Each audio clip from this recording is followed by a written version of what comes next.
Good afternoon, everybody, and welcome to today's webinar on COVID-19 and the healthcare for the homeless community. I'm Bamrah DiPietro. I'm the Senior Policy Director at the Council, and I'll be the moderator for today's discussion. I appreciate how precious everybody's time is right now, so I really especially appreciate everybody being here. This conversation is going to be 90 minutes. We will upload this recording to our website shortly, so you will have this opportunity if your colleagues couldn't join us to share this with them. And so really also want to say that this is a unique time. And I can't think of an example where we have been jolted to a nationwide focus on a singular topic that lands so squarely at the intersection of healthcare, homelessness, and housing. This is truly an unprecedented time for all of us. I know we are all extraordinarily busy. One of the things that I just feel is important to note is that we in the HCH community are uniquely trained to respond to this epidemic, but the larger systems around us generally are not prepared. This issue is illuminating the gaps in the system that we've been talking about for years.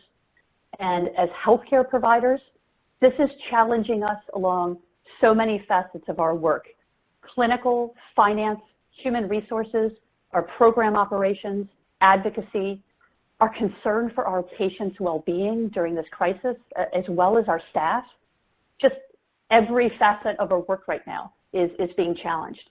I haven't spoken with anyone who is not overwhelmed by all of this.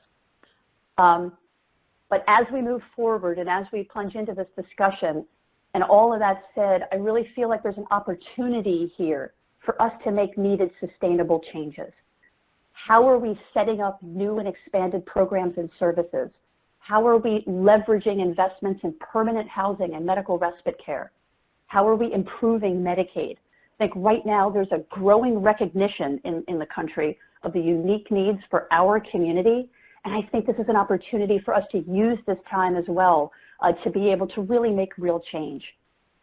And I feel like I want to go even further in just a possible vision for when we could finally recognize housing and healthcare as human rights in this country, and is this an opportunity to make true long-term improvements rather than just short-term crisis patches? I think making that happen is one of our challenges too.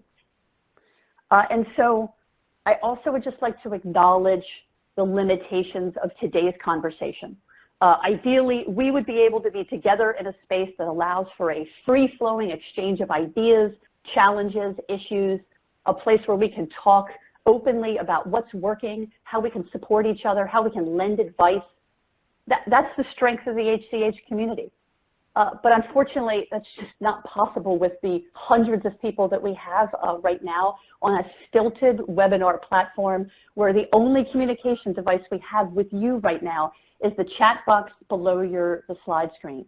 So we are searching for a better way to have these conversations, and please let us know your ideas for how we can do that. But for today, if you can share with us your questions and the issues that you want to make sure that our speakers talk about, please enter that into the chat box. We'll fold as much of that into our discussion as we can, but we know that there's also a lot to talk about. So we might not get to everything today, but we will be having more discussions at the Council starting next Friday. We'll be sending out more information about what those look like, but we'd appreciate your ideas for how we can best facilitate the kind of conversations that we know need to happen. So for right now, I just want to do a little bit of business before we introduce our speakers. One, I want to make sure that everybody is aware of our new issue brief, the COVID-19 and the HCH community. It's just a one-pager, but it highlights why homeless populations are a high-risk group. It outlines a pretty broad range of the immediate policy actions that are needed in order to stem the impact of this epidemic on our population. We're really hoping that you can use this brief in your advocacy so that you can secure needed resources and policy changes. So there's a lot of places where you might be directing this, your governors, your mayors, your other policymakers, but making sure that our population can be established as a priority population. And then also some other resources, again, just making sure that people are aware of. We have a dedicated web page at the Council for all of our COVID-19 resources. we are putting the HUD, the CDC, HRSA materials all in one place, and we are also putting local policies and guidance in there. And so we're hoping that this can be a clearinghouse for the materials that you are often looking for. We're increasingly getting consumer-specific materials that we feel is also very important. So please check back to this page often. We continue to add materials. And then as you can see here, a really strong request. If you are developing local protocols or local guidance that helps you through some of these pieces that you feel can be a model for others, please send this to us. We'd love to feature it on our page. Michael Durham, our technical assistance manager, here's his email. If you can share that with him, that would be tremendously helpful for us so that we can continue to be a resource for the whole field. And then we have a couple of communications that are coming out. Every Wednesday, we send out a weekly edition of Solidarity. The last few weeks have been solely dedicated to the coronavirus crisis, so we can be keeping you updated on what's happening. And then at the end of this month, March 26th, we'll have the monthly issue of our Mobilizer come out, our advocacy edition. So that will also have more resources. So just want to make sure people are aware of all of that. In the box below your screen, you should see a small thing called Resources. This will take you directly to both the issue briefs and to our web page, so those can be helpful for you. And so let's plunge into today's presenters. We're going to start actually with Dr. Sapna Morris from the CDC. Sapna has been an infectious disease expert and a partner with the Council for a long time, and so we really appreciate the partnership and work that she's doing at CDC. Marlisa Grogan is with the Special Needs Assistance Programs, or SNAPs, at the HUD, at the Department of Housing and Urban Development. Marlisa is an infectious disease program there, and has, again, been a really wonderful partner and collaborator with us, so appreciate both of them being here. And then we'll hear directly from our HCH folks. And so Tom Andrews and Catherine Marchman from Atlanta will talk about what their responses looked like in Atlanta. And then Jessie Gaeta, and Dr. Gaeta was the Chief Medical Officer at the Boston HCH program, and talk about what they're doing in Boston. So we've got a great lineup. Really appreciate all our presenters being here today. And so with that, I will turn it over to Sapna to talk to us about the CDC's work. So Sapna, take it away. Okay, just want to make sure that I'm unmuted. You guys can all hear me. I'm going to really try and fly through the background here because I want to be able to leave time for questions. So a lot of this stuff is old news now, so we're going to try and fly through the beginning here real quick. COVID 2019, the emergence of the virus SARS-CoV-2, identified in Wuhan, China in December of 2019. Early on, patients were reported to have a link to a large open market. And then later, it was quickly determined that patients no longer had exposures directly to that market, and so it was determined that there was person-to-person spread, and we started to see travel-related cases first in the U.S. on January 21st. Current situation, now I know this is, I say current, but what I really mean is yesterday, and we know this has already changed, but as of yesterday, we reported officially 10,442 cases with 150 deaths. Every state, as well as our territories, have all reported cases. Imported cases and travelers, although that's dramatically decreased compared to our community spread. Oh goodness, something happened with the slides. Sorry. Okay. And 3 states are what we're considering experiencing sustained community spread, Washington, California, New York, but I think that's really a reporting delay and not the true reality at this point. So I have lost my connection, so I'm going to ask you to go ahead and forward the slide, please. And I'm going to make sure I am, ready to go here. Okay. Apologize for that. Okay, so coronavirus backgrounds, it's a large family of viruses that cause, that mainly infect animals. First isolated in the 60s, named for the crown-like spikes on the surface, which I know you've all seen the picture now. And they can spread between, or they're zoonotic, so they go between animals and people. This was thought to be a bat to a mammal that looks a lot like an armadillo, and then to humans. Next slide, please.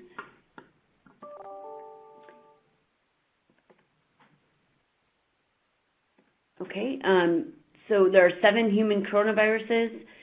There's common ones. We see these in childhood viral illnesses, and then the more epidemic ones, SARS, MERS, and COVID-19 now. I think the next slide, if you go ahead, will show the background on some of those outbreaks in the past, after a slide here. So how are they spread? Most commonly spread through infected persons to others through respiratory droplets by coughing or sneezing, close personal contact such as touching or shaking hands, touching an object or surface that has virus on it. So this virus does live on fomite. It occurs in fall and winter, but can obviously occur year-round. Young children are most likely to get infected in the common coronaviruses, not as much in these epidemic ones. And most people will get infected at least once in their lifetime. Next slide, please. The history of these epidemic ones, viral respiratory illnesses were first recognized in 2002 with our SARS outbreak in China, and minimal cases in the U.S.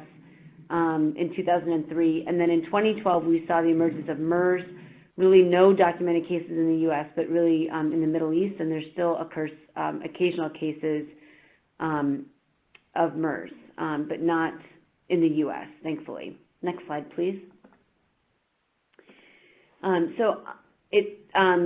We're trying to understand the routes of transmission. I know there was a New England Journal article that was published yesterday that talks about its ability to live in air up to 3 hours. Those were in laboratory conditions with a certain type of aerosolization. So it really mimicked more medical procedures. So that's why you hear us really talking about prioritizing protection for healthcare workers doing any kind of aerosolizing procedure. For now, we are referring to an NP swab because the potential for a person to cough afterwards as a procedure that you need the higher protection for. But mostly it is thought to be similar to other coronaviruses. So again, respiratory droplets are usually heavier. They are expelled into the air but then drop within usually 6 feet to a surface. If those surfaces are not cleaned, you can then touch the surface or an object that has the virus on it, and then touch your own mouth or nose, or that can lead to infection. Next slide, please. Common symptoms, I'm sure you're all aware again now, fever, cough, shortness of breath. Over 90% of cases, I think in China in their case descriptions, reported fever. The others, cough and shortness of breath, dropped down to 60s and 70% of folks. There is some mention of diarrhea, but that's less than half of people. And fatigue is common, headache a bit less common. There's a estimated incubation period of 2 to 14 days. We're seeing a median of around 5 to 6 days. The wide range of illness severity from mild asymptomatic to severe illness can result in death, as you've heard about. Complications include a bilateral pneumonia, respiratory failure, and multi-system organ failure. Next slide, please. Testing is a big issue. I'm sure there are going to be a lot of questions about. Testing is being done at the public health labs in all 50 states, Guam, and Puerto Rico. Supplies, of course, are running low, and that's from specimen collection through reagents, but I think at the public health labs, things are still moving. It's just not maybe at rapidity that makes it easy. But people are still sending specimens to state labs if you're not set up with a private lab yet. We do have private labs. I know LabCorp Quest, among others, are doing lab testing. The prioritization for testing does fall to hospitalized and more severely ill patients, those with underlying conditions, or those over age 65 with underlying conditions as well. Healthcare workers are on the priority list if you look at a lot of testing schemes right now. Next slide, please. So everyday preventive actions for respiratory illnesses are really important during prevention and treatment. So all the things that you've been hearing, washing your hands with soap and water for at least 20 seconds, alcohol-based hand sanitizers, if they're available, do work. But again, you use those things, you rub your hands together, you let it dry. So it needs to be, kind of vigorous rubbing with it for 20 seconds. Avoid touching your eyes, nose, and mouth. Avoid close contact with people who are sick. Stay home when you're sick. And cough and sneezing etiquette. So if you are coughing or sneezing, make sure you wear some kind of barrier mask. So that's a surgical or a face mask. If it has to be some kind of Kleenex or a bandana or something, anything that stops those droplets from projecting away from you can be good when you're sick. Clean and disinfect frequently touched objects and surfaces. Those can be household cleaners, doesn't have to be anything particular.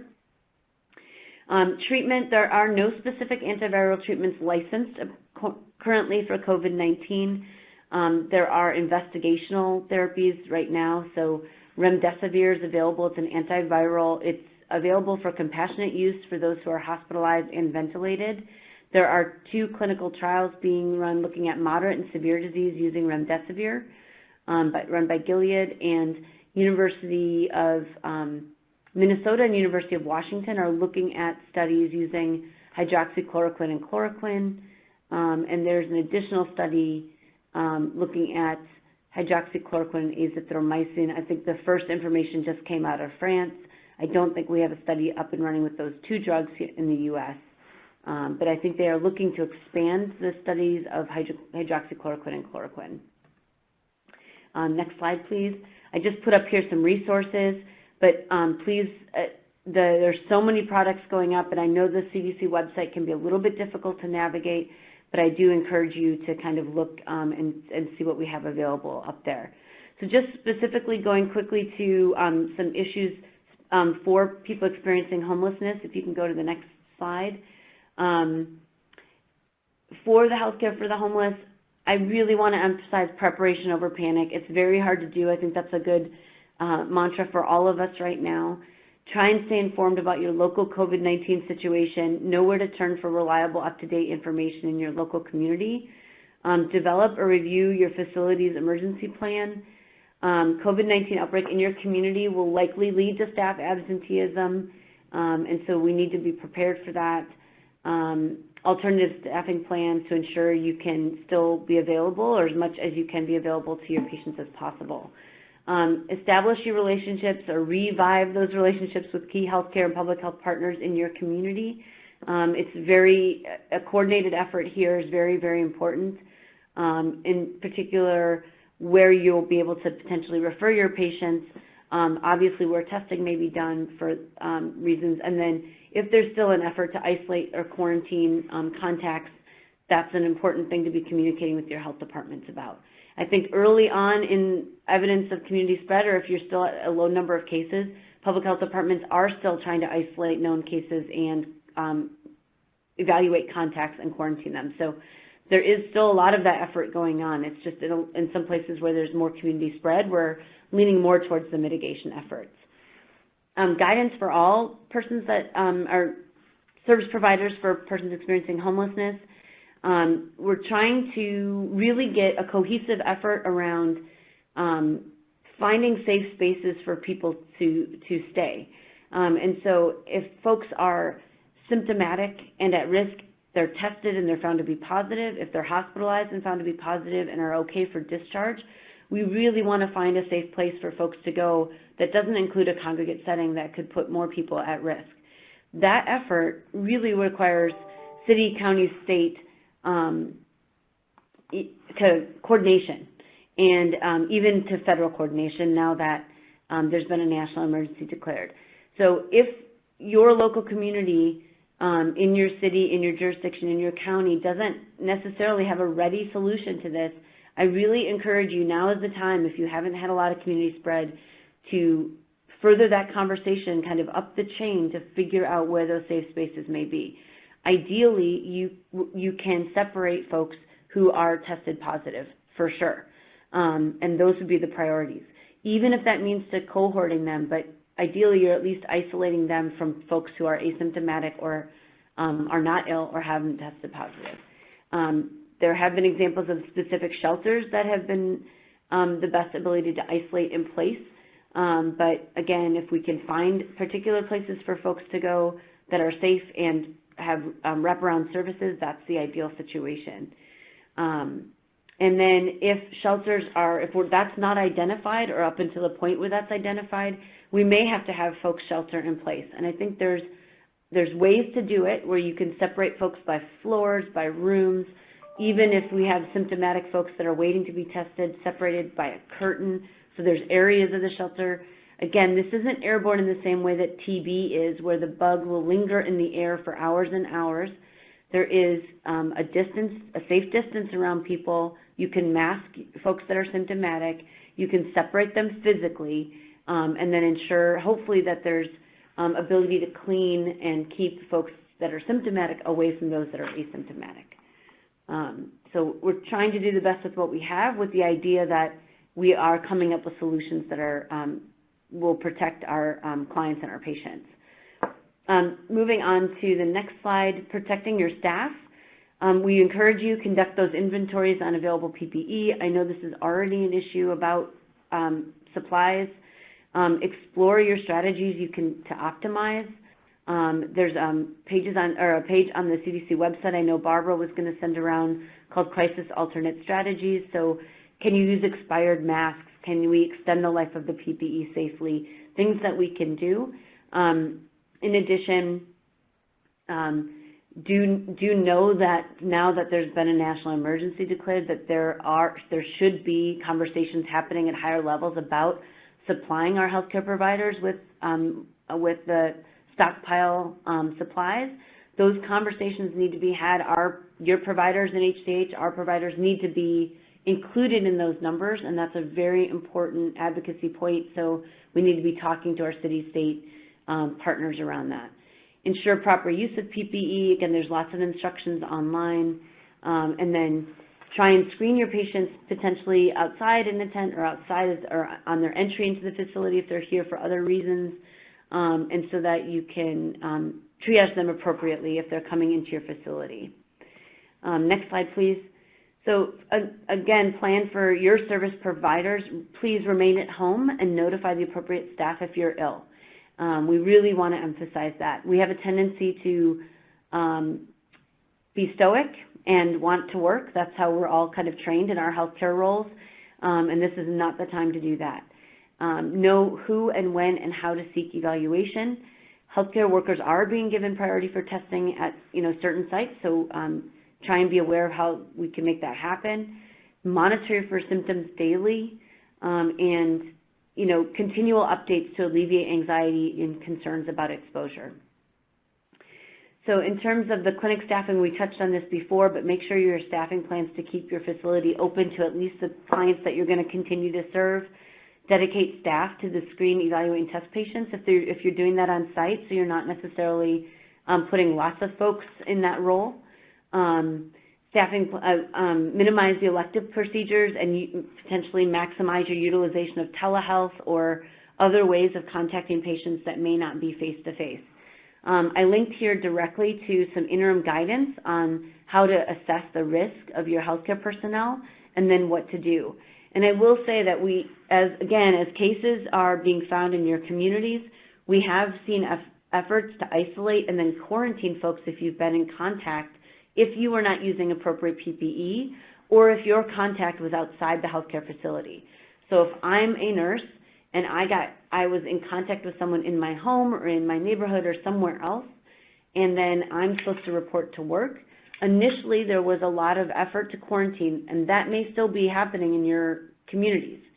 Eventually, if we get to enough community spread and we get to the point of risking not being able to staff our facilities, there is something on our CDC guidance that states that asymptomatic healthcare providers who've been exposed can continue to work after options to improve staffing have been exhausted and in consultation with their occupational health program. So again, I think those are in situations where we're getting to the point where we won't be able to serve patients. We need to find safe ways to do that. And if folks, there's also some discussion around potentially testing staff that have been in contact at day 4, 5, 7, somewhere in there, to see if they're negative and then allowing them to return to work. So there are efforts to look at how we can do this because we know there's going to be a lot of stress on our staff and being able to keep our facilities working. So just in terms of shelter transmission, I think we already kind of touched on this. There is a high likelihood that people with COVID-19 with mild or no symptoms are going to be in the shelter system. We know that they can contribute to transmission. We don't know to what degree. And so we are encouraging shelters to not exclude anyone with symptoms unless there's a coordination with the health department or, as we mentioned, an identified place to put people.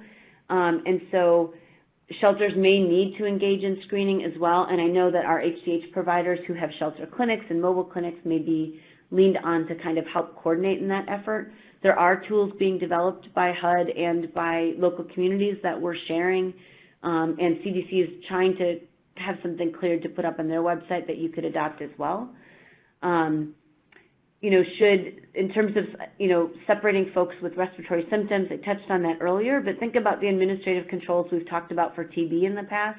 Again, separating folks who haven't been evaluated, looking at where people can sleep safely or use a separate bathroom in the situation, and expanding, and unlike TB, it's really important to expand folks' abilities to do wash, so to hand wash, keep sanitize, and then clean objects in the shelter space. I think this is the last slide. Just a comment about shelter and mobile clinics. Try and maintain some distance when talking to clients. I know it's kind of against what we've all been taught around building rapport and particularly what we do in our street clinics.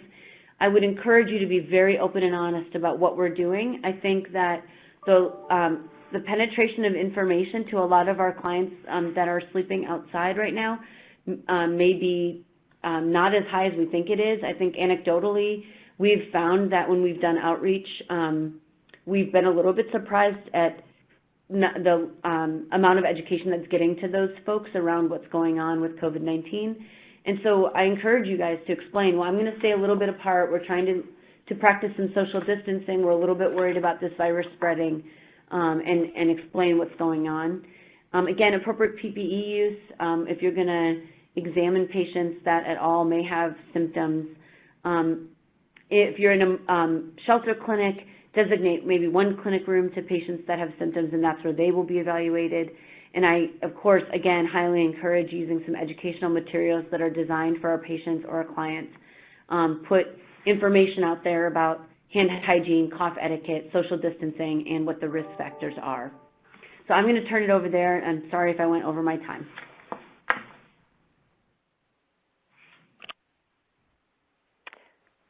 Hi, everyone.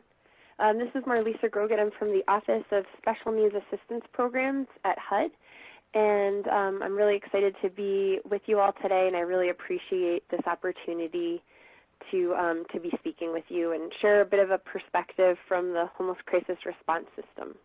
Next slide, please.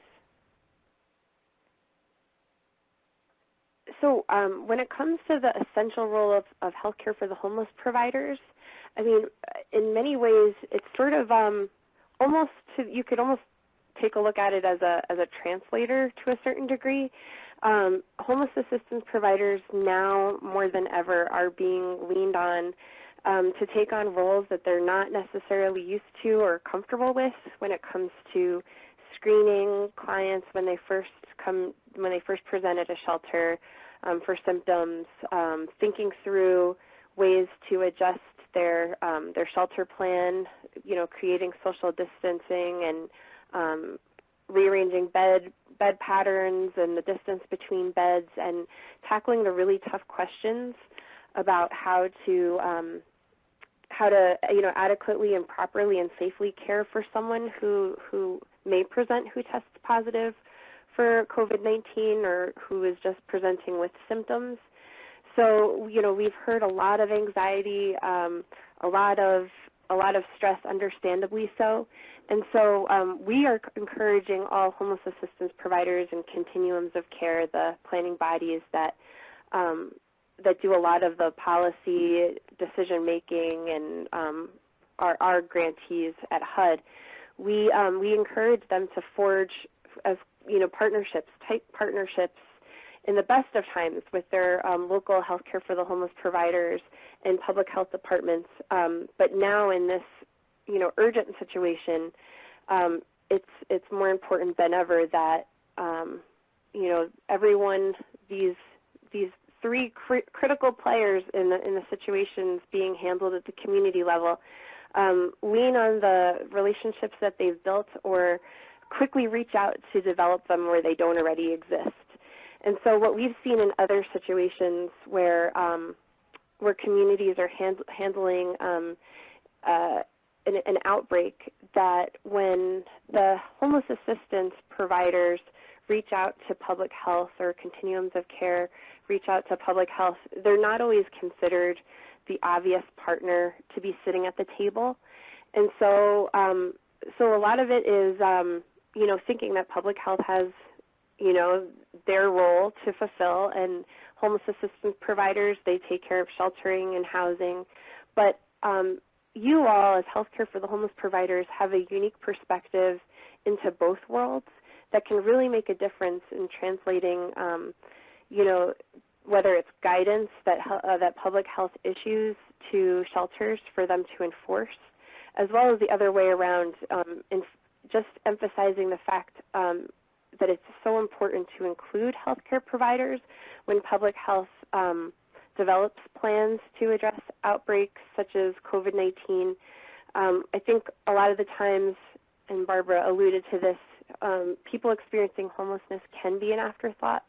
And, with public health departments being so overwhelmed and stretched thin, as you all are, sometimes things get,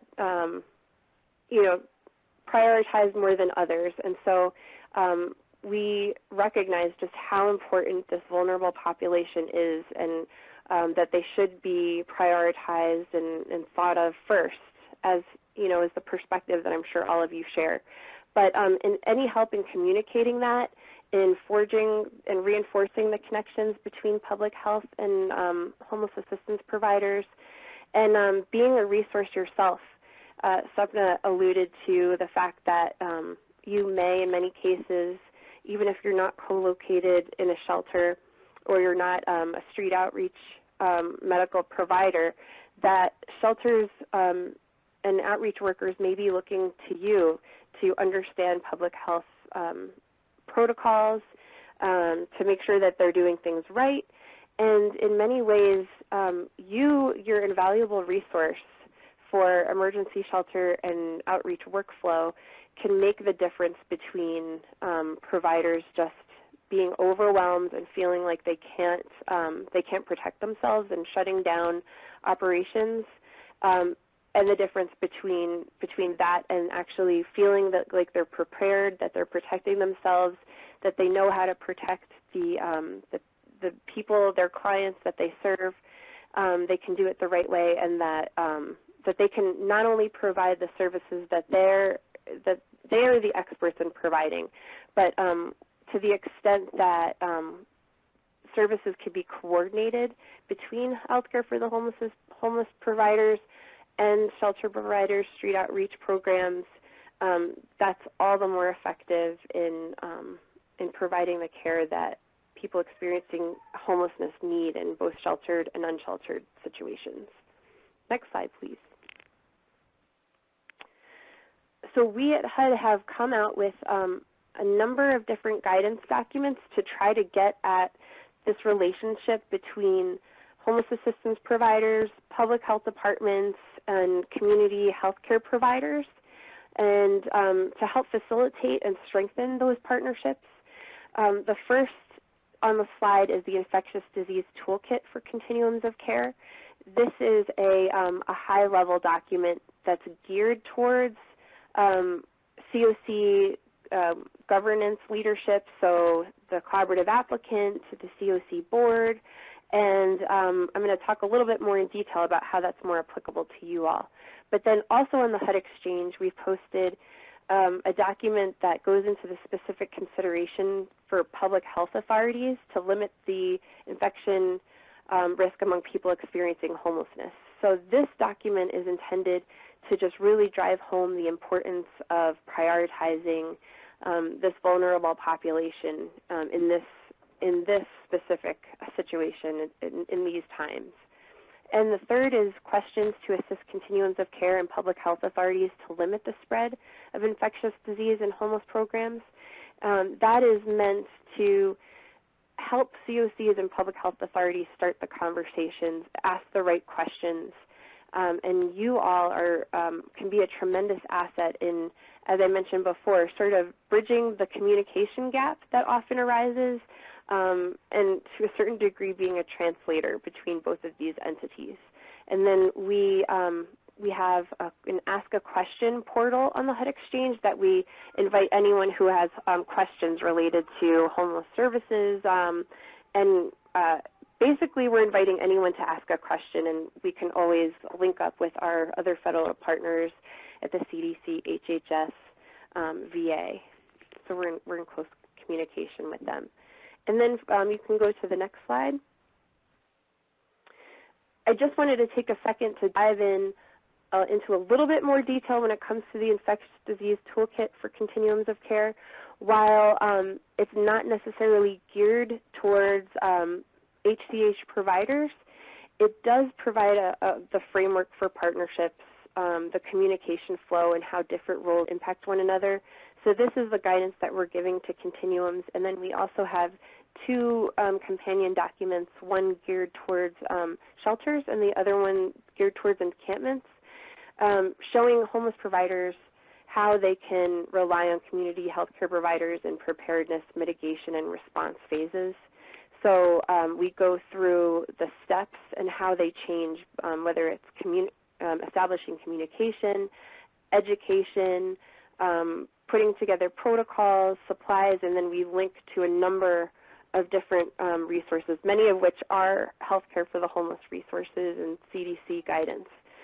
So, so that I think can also be useful to HCH providers in just taking a look at the system as a whole and thinking through the important questions, all facets of the homeless crisis response system that may help you all in considering what steps need to be taken at the local level to ensure that everyone's working together and helpful in tackling some of those difficult questions that are popping up related to screening and then transportation, and also dealing with clients who are who need care and an escalated level of care, and how the way that you treat them changes with their needs. That is my last slide. I'm going to turn it over to the next presenter.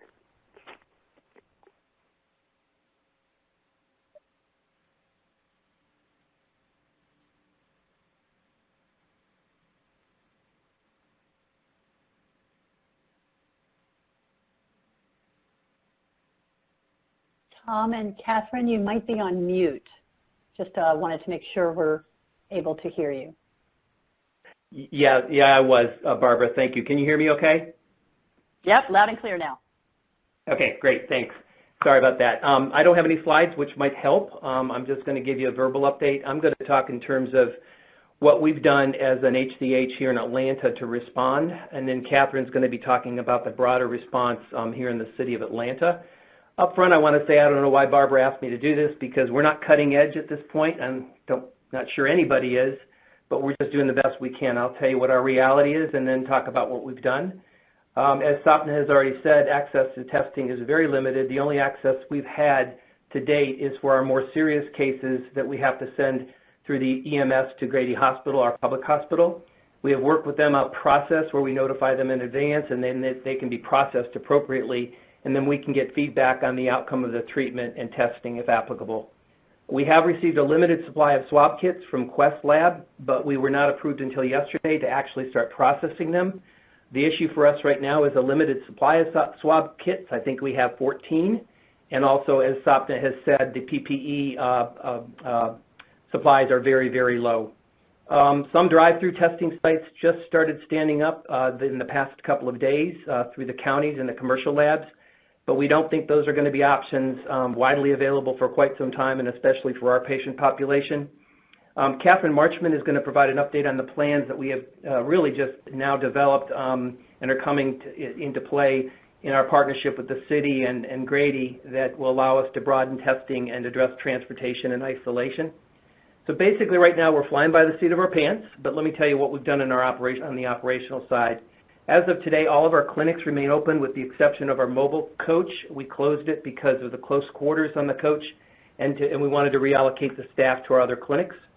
All patients are screened at the door for temperature and symptoms. Patients with symptoms are given a mask. All the waiting rooms have been reconfigured to isolate those with symptoms and to create some distancing between all patients. Symptomatic patients are being treated by providers and given instructions on, of course, social distancing, personal sanitation, and isolation. All of our non-urgent routine visits have been rescheduled for mitigation purposes. Our dental services are very limited right now to only emergencies because we have to use the N95 mask, and we're in very low supply of those. Vision services as well have been limited, but behavioral health is up and running, and we've actually started to use more telemedicine there. Our outreach programs are all up and running. Our HIV prevention program, our TB program, our street medicine program, and our 2 recuperative care units. They're operational, and we do active symptom and fever screening prior to services and upon entry and exit on the recuperative care program. Symptomatic clients and patients are also given the surgical mask and direction on social distancing and sanitation and isolation. Special outreach to the streets and encampments will start next week, but Catherine Marchman is going to cover that. As far as staffing, I'm happy to report that our clinical and support staff is very good. We've only had a few essential clinical staff that are isolating at home. We're doing symptom and fever screening of all staff upon entry every morning. We have a decision matrix implemented for the use in staff experiencing symptoms.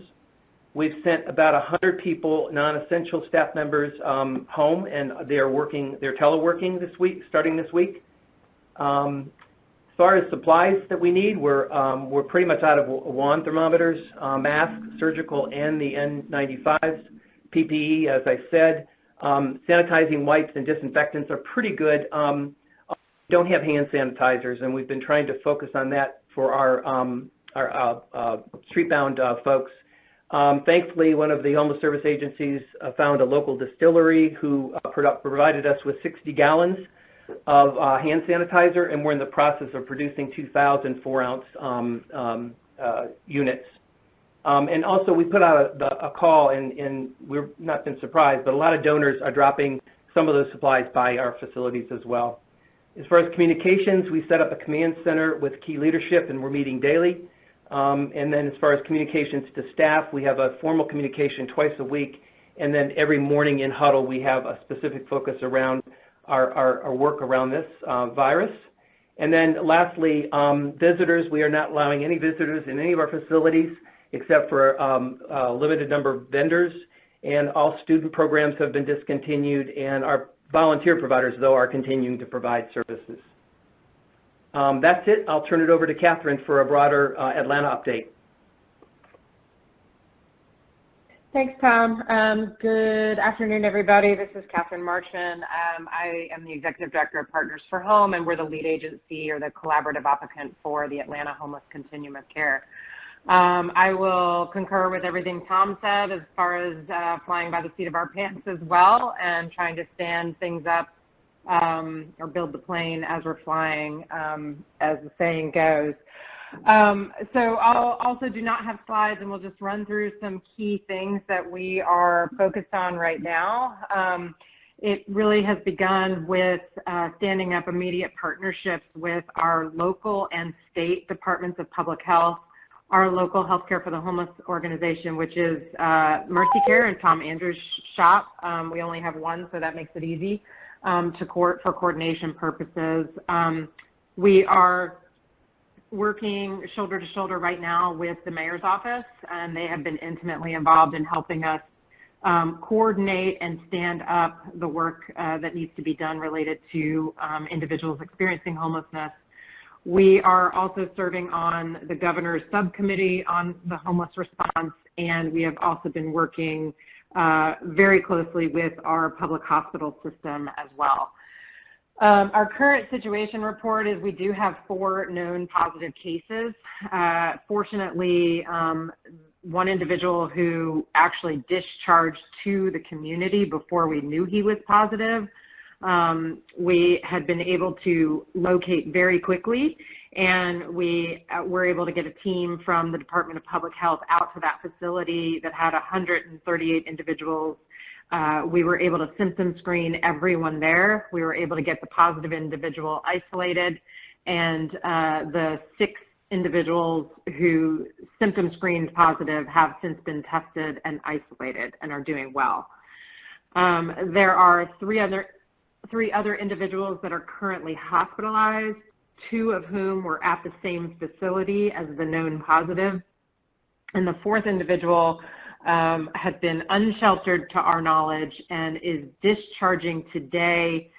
He's doing well and is discharging to an isolation bed that the state is currently operating.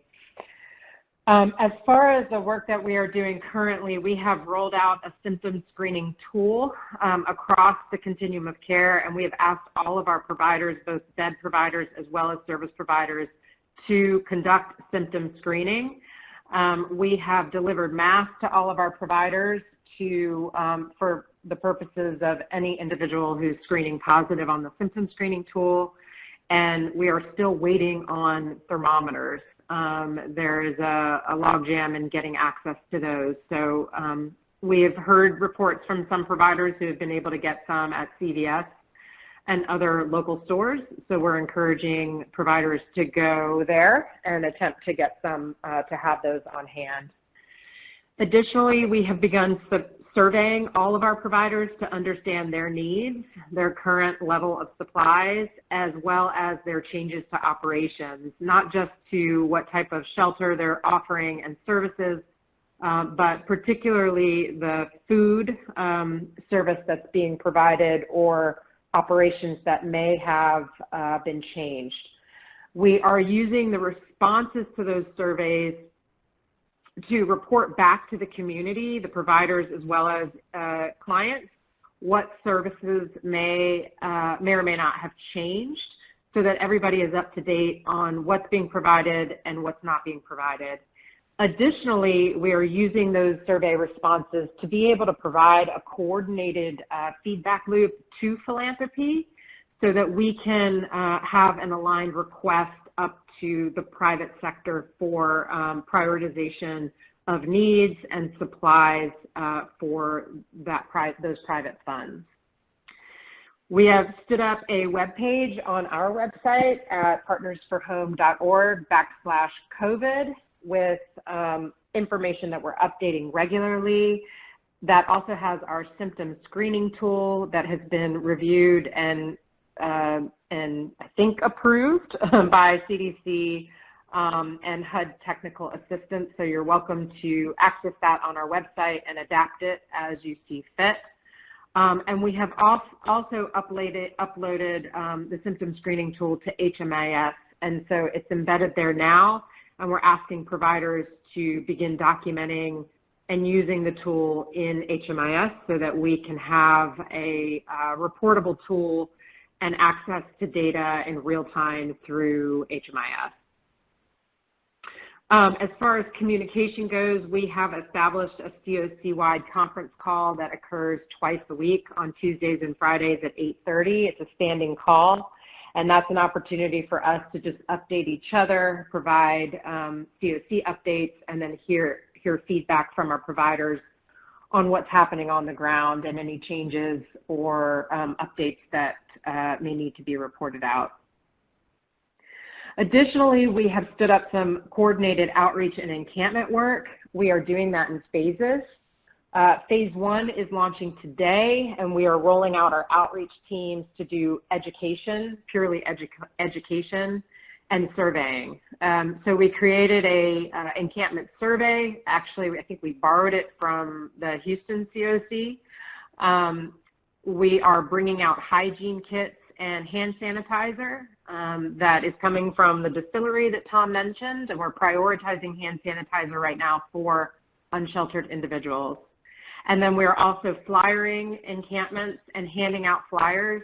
We created a 2-page flyer specifically for unsheltered individuals that has some specific guidance on spacing tents and social distancing in the outdoors, and keeping hands and areas as clean as folks possibly can.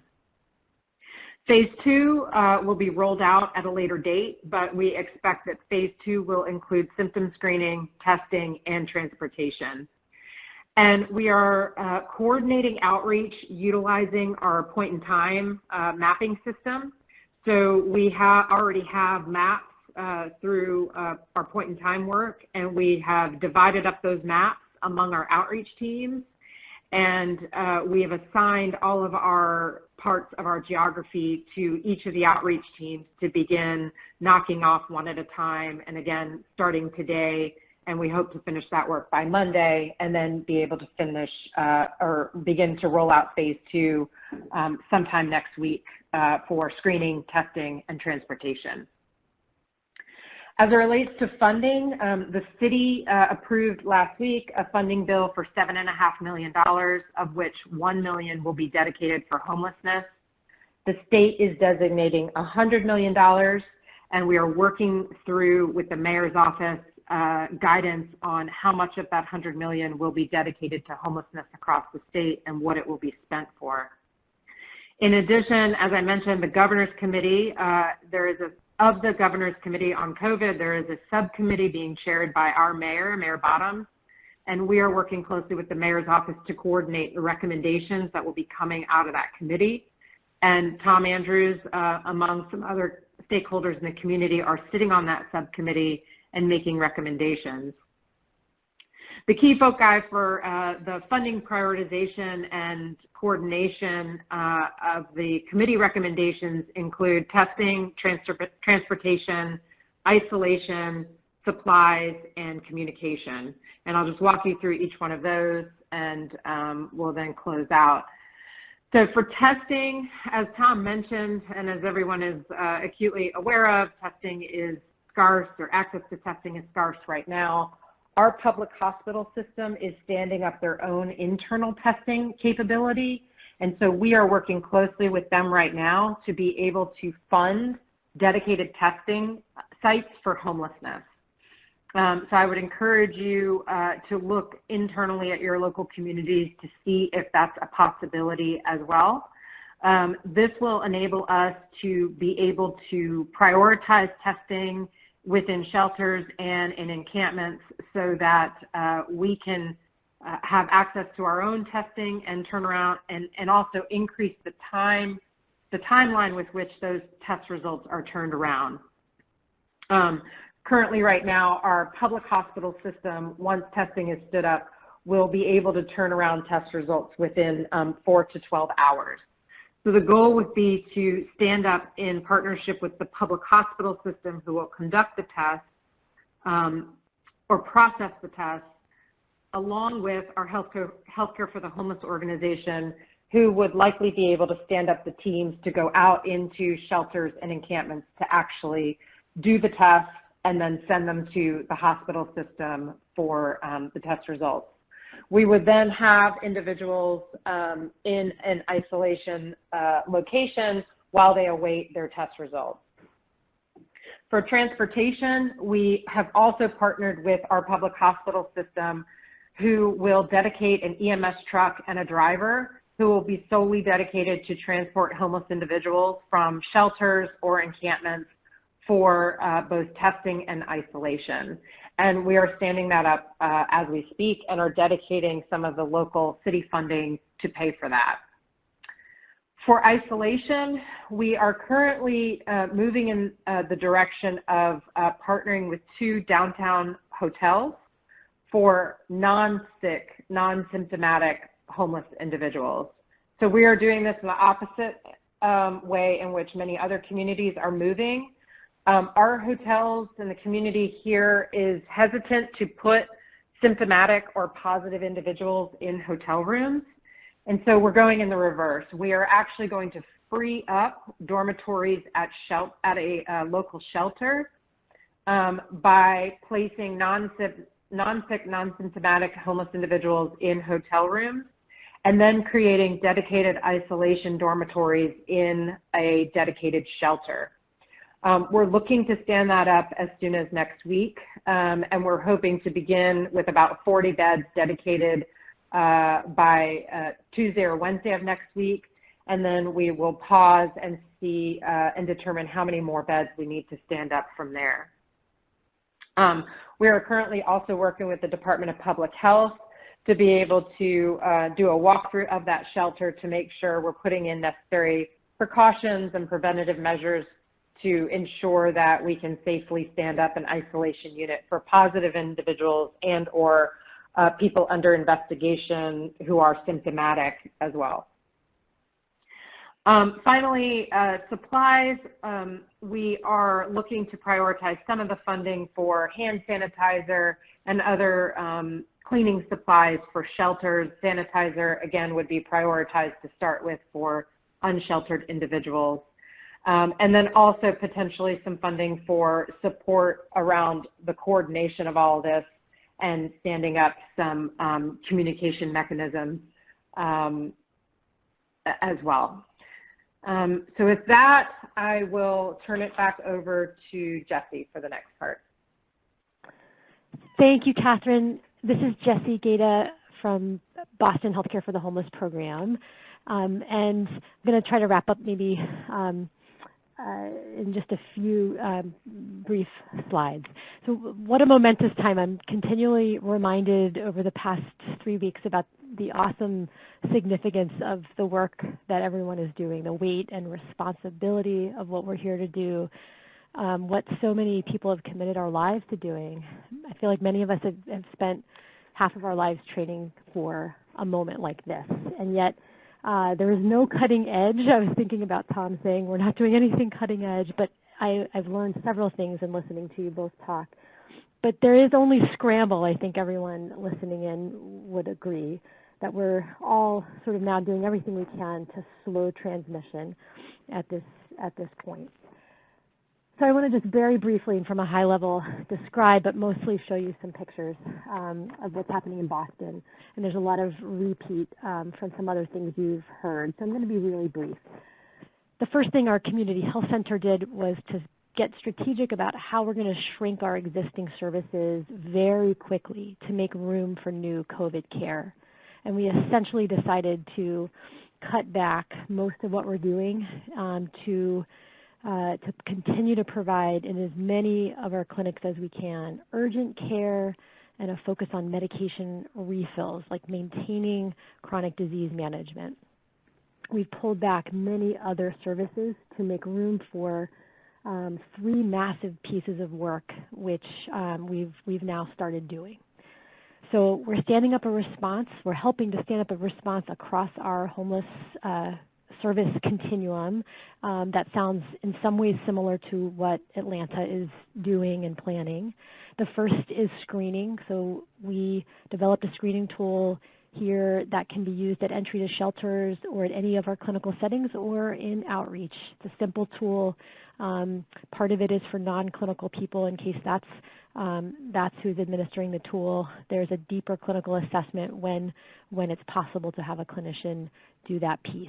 The point of the screening is to identify 3 subpopulations of homeless people that at this point in our outbreak we still want to pull out as best we can from the general population of people who are unsheltered or sheltered. And those 3 groups are, first of all, confirmed cases of COVID. At the moment, we have about 55 tests pending, and only 1 result returns negative. So we don't have any confirmed cases that we know of, but many results pending. And those patients are mostly in a couple hospitals in Boston. Some of those tests are ones that we have done. The second and third groups are the ones who the screening will help us identify. The second group are people who have symptoms symptom positive, but we don't have a diagnosis yet, either because testing is not available or a test result is pending. For that group of people, we are today opening up a very large tent that has the best version of infection control that we could pull off for this group of people, and this is the group for which infection control actually is the hardest to do in congregate settings. So I'll show you some pictures of what that tent will look like in a minute. The third group are people who have an exposure to a known case but don't have symptoms yet. We are opening a second tent now as well for people in that category. The tents we've realized are going to quickly be full. Like within 48 hours, I'm expecting our tents will be full as soon as we open. So we are also furiously working with our city public health entities, mayor, and our state public health entity and governor to identify additional spaces. And the things that we're looking at are similar to other parts of the country. It's hotel spaces, dorm rooms. We're also looking for large open spaces like gymnasiums that we can divvy up and maintain as best infection control as we can. So that's sort of the broad overview of what we're doing. And on the next slide, I'm trying to show you here, even though it has specific names of some of what we're doing, these three groups. So there's screening happening in a million places. There is testing. So in addition to the major hospitals in Boston, we are operating 3 testing booths. And I have a picture of one coming up shortly. One of them is at our main clinic site, and the other 2 are at the largest shelters in Boston. We can do testing right on site. The turnaround for testing for us, our state Department of Public Health has agreed to allow samples from homeless people who are in congregate settings to be prioritized for rapid testing so that we get a result within 24 hours, and sometimes it will be sooner, as opposed to if we sent it to an academic center or to a commercial lab. The turnaround time right now for those are 3 to 5 days. So we have testing, and then the third part of our kind of major response here is as many isolation and quarantine opportunities as we can possibly develop. So the first of those are going online today, these 2 large tents. So you can imagine that some of the blue lines that you see on this spaghetti map, and we really could actually draw many more of them, represent transportation needs. So we have one team right now focused just on helping us figure out transportation for people who are going through this system. And then beyond that, I think you've heard the folks from Atlanta talk about the challenges of coordinating such a citywide response as this. And so we're actually trying now to set up a mission control where we can have a dashboard where we know where the beds are available in our isolation and quarantine portfolio, and we know what the capacity is of the testing sites, and we know how many people are screening in positive for symptoms or positive for exposure, so we can have coordination of the transportation and the admission to isolation quarantine centers. So it's a complex thing that we're trying to do, and I know that we are not going to be perfect at doing it. I think the mantra that we're going into this with, the ethic, is we're going to do this as best we can because we know that we're going to slow transmission every time we can pull someone out who has symptoms and isolate them. We're not going to catch everyone, but we're going to do the best we can. And a few weeks from now, a month from now, or the point at which there's widespread community transmission, we'll really be turning to deeper mitigation strategies rather than containment. I want to show you some quick pictures here. So if you go to the next slide, these are pictures from our initially testing tents that we popped up first because it was very easy to do that. We've got these terrific portable sinks. I'm sure others are using various versions of that. And then on the next slide, you'll see that we found these great little booths, which have been nice because they are smaller, they take up less of a footprint, and they're permanent. So they provide a little bit better opportunity. We don't have to take them down and put them up frequently. I want to show you on the next slide that the confirmed positive cases for people who lack housing in Boston When they don't need the hospital yet or anymore, we are now prepared to take care of in our medical respite facility, the Barbara McGinnis House. So we've now designated one wing of McGinnis House. We're calling it 3 South, is our COVID ward. We've readied a team. We've walked through lots of infection control scenarios. We have consultants from our hospital partners, Boston Medical Center, helping us with our infection control plan. And we are ready to take 17 patients who are COVID positive, waiting for the first one, expecting it to be any day. And our plan in our medical respite program, which has 104 beds in total, is to flex to be able to take up to 54 COVID positive patients. That would be one entire floor. We are hoping, though, and desperately holding on to our ability to continue to do our bread and butter medical respite for the other 54 patients. On the next slide, I'm showing you a floor plan just from a high level of what our two isolation and our quarantine tents look like that are going live today. And these are in the parking lot next to the largest shelter in Boston. And you can quickly see that within about 3 hours, we put together a team of infectious disease specialists and architects and design specialists. This was last Sunday, and we drew up plans for these tents. And what you're seeing on the top of this slide is an isolation tent for people who have symptoms, but no known diagnosis yet. And so for that group, we're really trying to keep each person separate from everyone else, and that includes their living space and also their bathroom and shower. So inside the tent, we've designated a high-risk and a low-risk ward, and what that has to do with is, first of all, GI symptoms, since about half of people are having some diarrhea, and there seems likely that there is transmission through contact with excrement. So we are actually designating and trying to separate staff and patients between a high-risk and a low-risk ward. We have donning and doffing areas for each of these tents, and we have a workflow from clean to dirty and then back out again for staff, separate entrances for patients. And then on the bottom ward there, this is the quarantine ward for people who are exposed but asymptomatic. It's a bit more of a simplistic layout. Let me show you pictures from the building of this tent. So on the next slide, you can see the structure beginning to go in place. This is showing about half of one tent, so they're very long and thin.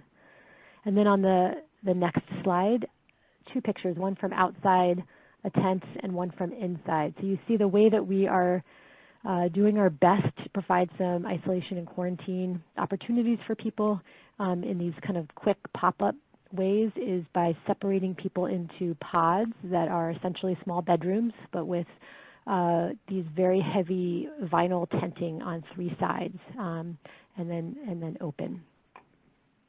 And then finally, I want to say a couple words because this has become just such a major issue as we're planning to operate a COVID positive ward, now also an isolation tent and a quarantine tent. Our stockpile of PPE we have taken close count of and are worried about our massive shortage. So I wanted to say a little bit about how we're approaching that. It's a major concern for us and for all of our staff. So first, I guess I would say that, we're, and just as Sapna had mentioned in her piece about the CDC, we're taking a lot of guidance from the CDC's website about what to do in various degrees of shortage of PPE. We've decided to prioritize the highest risk clinical encounters over others. So we've identified our priority groups, and there are 4 groups, activities, or settings, and we ranked them by risk. So we're reusing PPE as possible.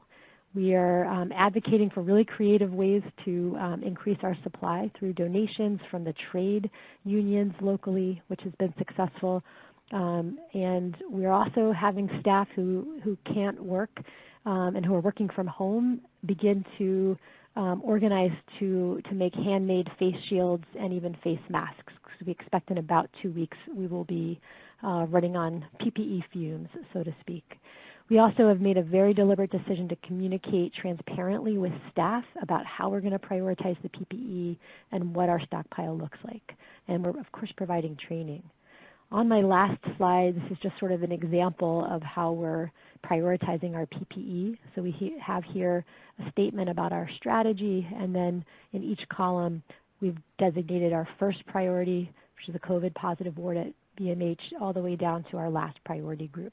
So I just wanted to say that, that this has been one of the hardest things to manage, in addition to trying to help orchestrate a significant response across our continuum for screening, testing, and isolation and quarantine.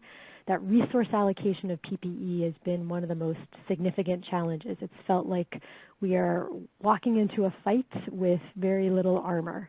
And we've had to make a deliberate decision to keep walking and be as thoughtful as we can about resource allocation.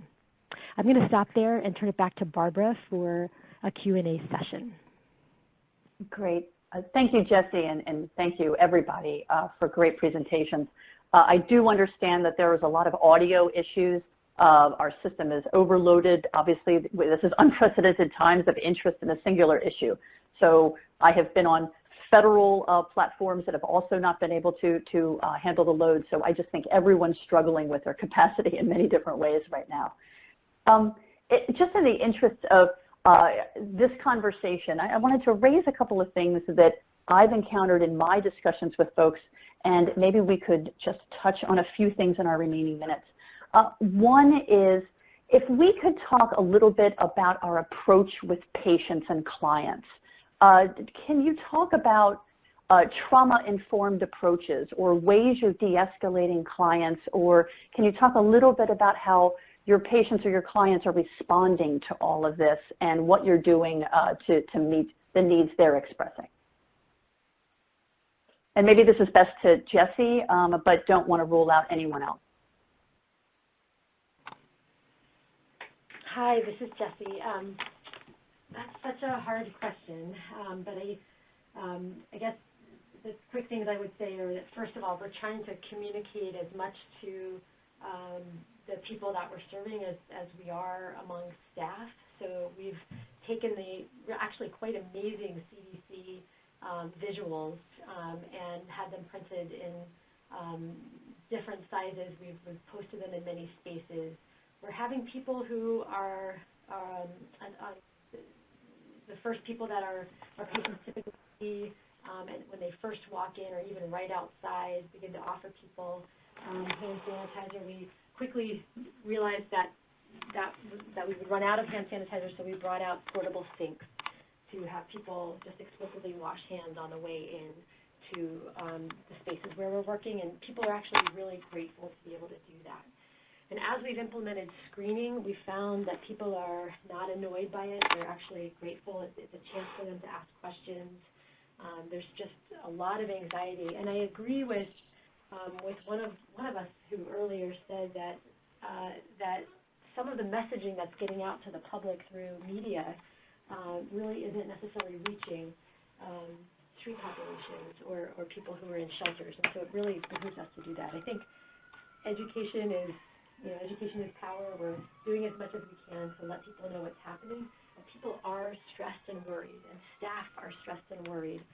So in my mind, one way to try to alleviate the stress and the trauma and anxiety is to be as prepared as possible, to be as calm, to let people know that we're not going anywhere, that we're here with them, and that we're doing everything we can to try to help prevent spread for them and among ourselves. I don't have a better answer than that, and it has felt, I'll say this week, especially as if we're in a disaster medicine mode, and I'm fearful that there hasn't been as much time to manage the trauma around the anticipation of this pandemic as we would like. Agreed. Tom, Catherine, do you have any comments about how your clients are responding and how you're able to communicate with them? Well, I agree with Jessie. We found that in the outreach mode, large number of people that really don't know quite honestly, what's going on. And so, we're approaching that from the standpoint of a kind of foundational opportunity to provide the education that Catherine mentioned earlier.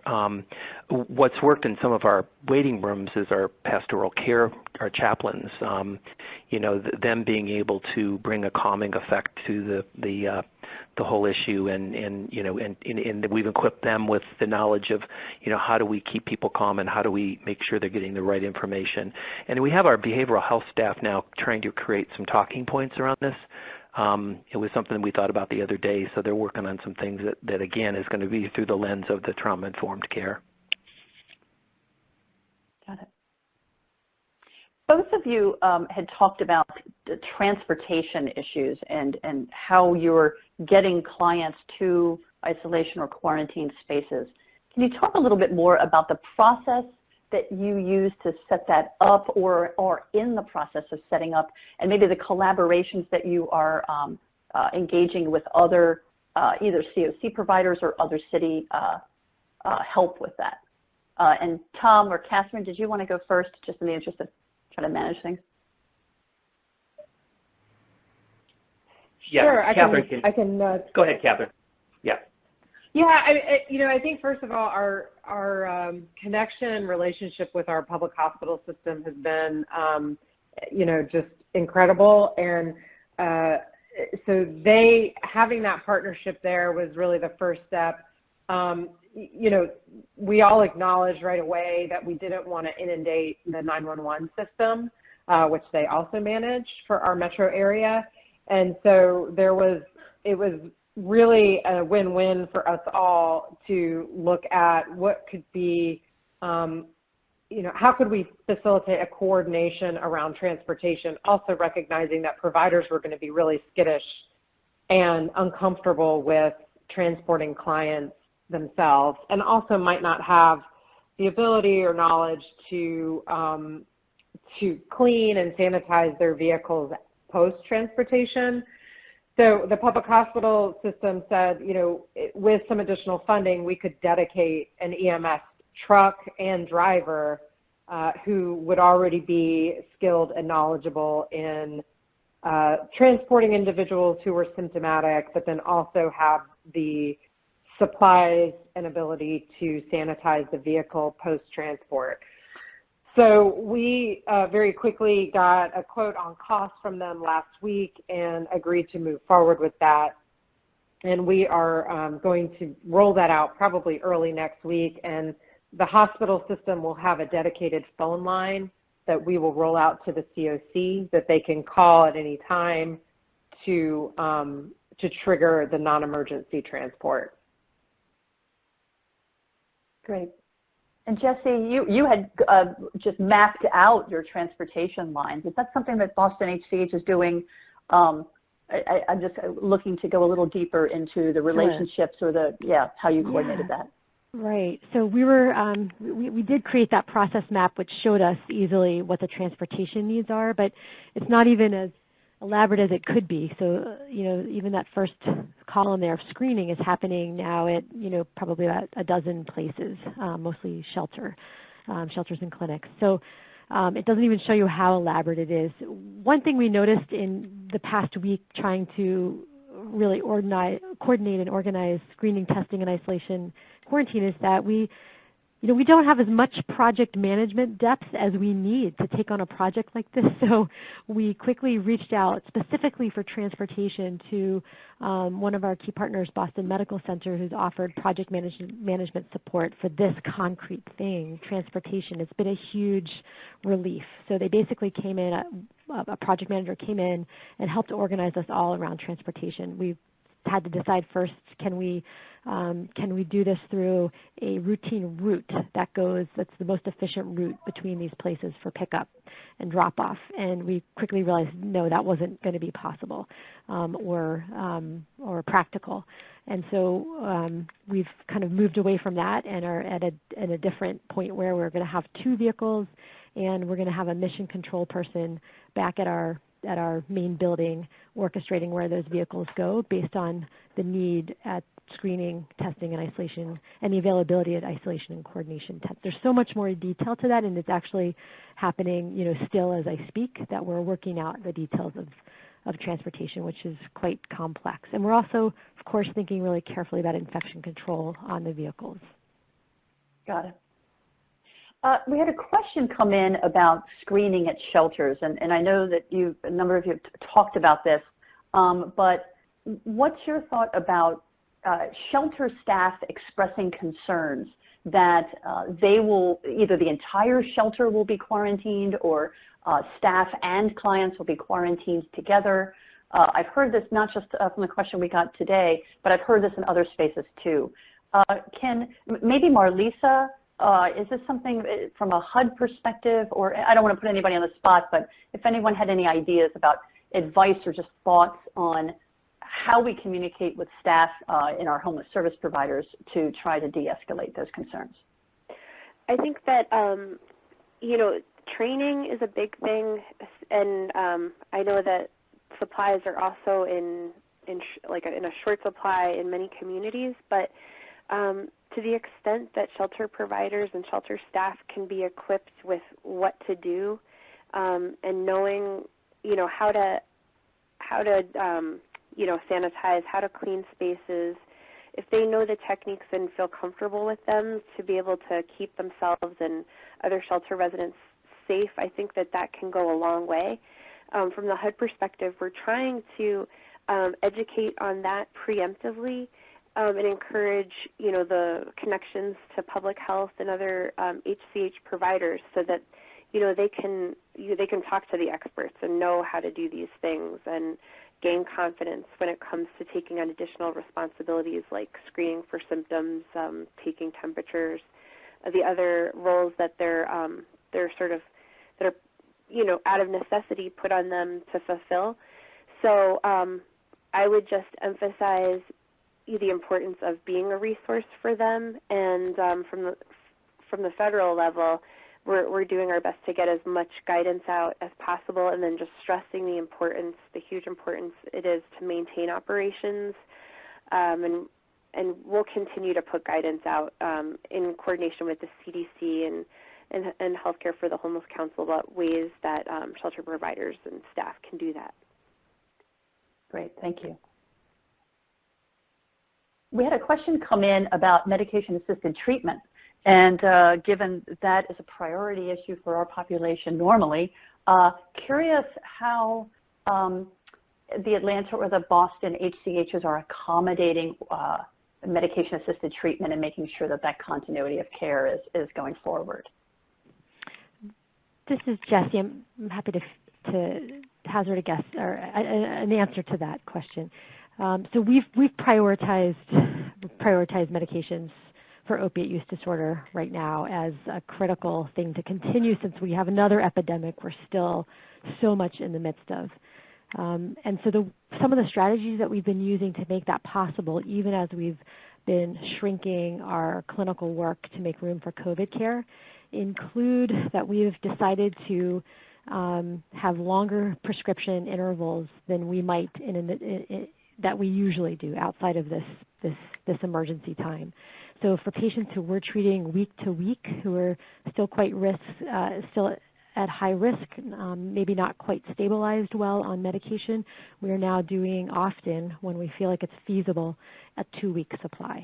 For patients who are doing 2-week supplies, we're doing a month supply. There is a risk with that, of course, that there may be lost or stolen meds, more likely, when people take home a larger amount from pharmacy. And so we're troubleshooting that in a bit of a more liberal way than we had in the past, and through vouchering if it's our own pharmacy or working with insurers around lost and stolen meds. It hasn't come up as much as we thought it would, but we've been doing that now for about 2 weeks. Another strategy we're using is to offer Sublocade, so the injectable form of buprenorphine, to people on buprenorphine for opiate use disorder as an alternative to taking a daily medication and having to keep it safe, which is so hard to do in the setting of homelessness. We made a deliberate decision so far to continue some of our most fringe addiction work on a mobile unit where we prescribe buprenorphine and do syringe exchange together with our partners at the Boston Public Health Commission. So we are continuing on a mobile unit right now because the group of people that that unit is serving are not going to come into brick and mortar sites and we think are at the highest risk of overdose death.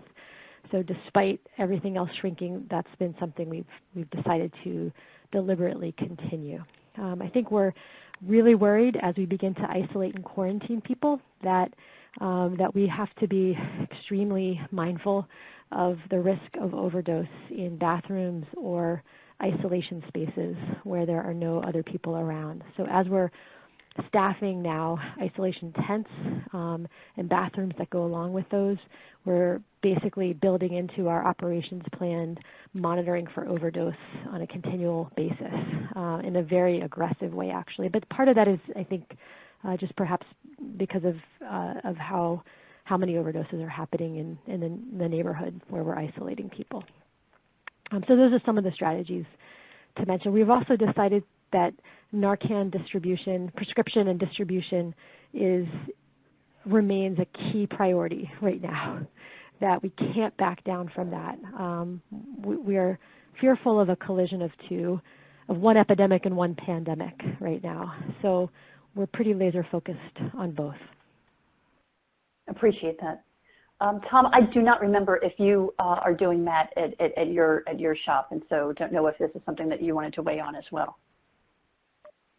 We are not. Okay. Really appreciate all of this. We're coming down on our time. Again, I know that we've had some audio issues just with the level of load that the system is under right now. We will be uploading the recording of this, which hopefully is much clearer, so that folks can listen into what they may have missed. The slides and all of that will be available. I also, again, want to draw your attention to the resources like the issue brief and our dedicated web page. And then also just wanted to make the announcement that we are going to be having regular online discussions.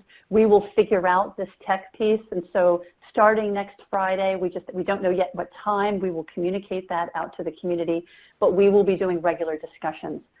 After this closes out here in a minute, there will be an evaluation that pops up. If you can please share your ideas. Obviously, ideas for better audio, I think will be at the top of the list. But ideas for platforms or ways that we can be making this more interactive, resources that we can be developing that helps you through this, anything that we can do. We want to be here, we want to maintain community, we want to be a resource. Also want to be a reminder that we are looking for your local guidance and your local protocols. And so as you are troubleshooting this and putting together guidance that works, please share it with Michael Durham, our technical assistance manager. He can be coordinating that and then getting that on our page so that people can be sharing resources. I think that's really an efficient way that we can use our community right now. And with that, I just wanted to say how much I appreciate everybody's time, how much we understand that the technical issues may have complicated this a little bit. We know how precious your time is. I just want to give a huge shout out to Sapna and Marlisa, Catherine, Tom, and Jessie for their expertise and for sharing what they've got going on today. Obviously, tremendous issue in this. This is rapidly evolving. We will be doing more. And so with that, I just want to say thank you all for being here, and you will be hearing more from us on this. So with that, we will close out our webinar. We will all wish you well in the work that you are doing, to stay strong and to check back with us. We are a community. We are here. This is what we trained for. And as Jessie said, we are going to make this the best that we can. So thank you again, and I will leave you to your day.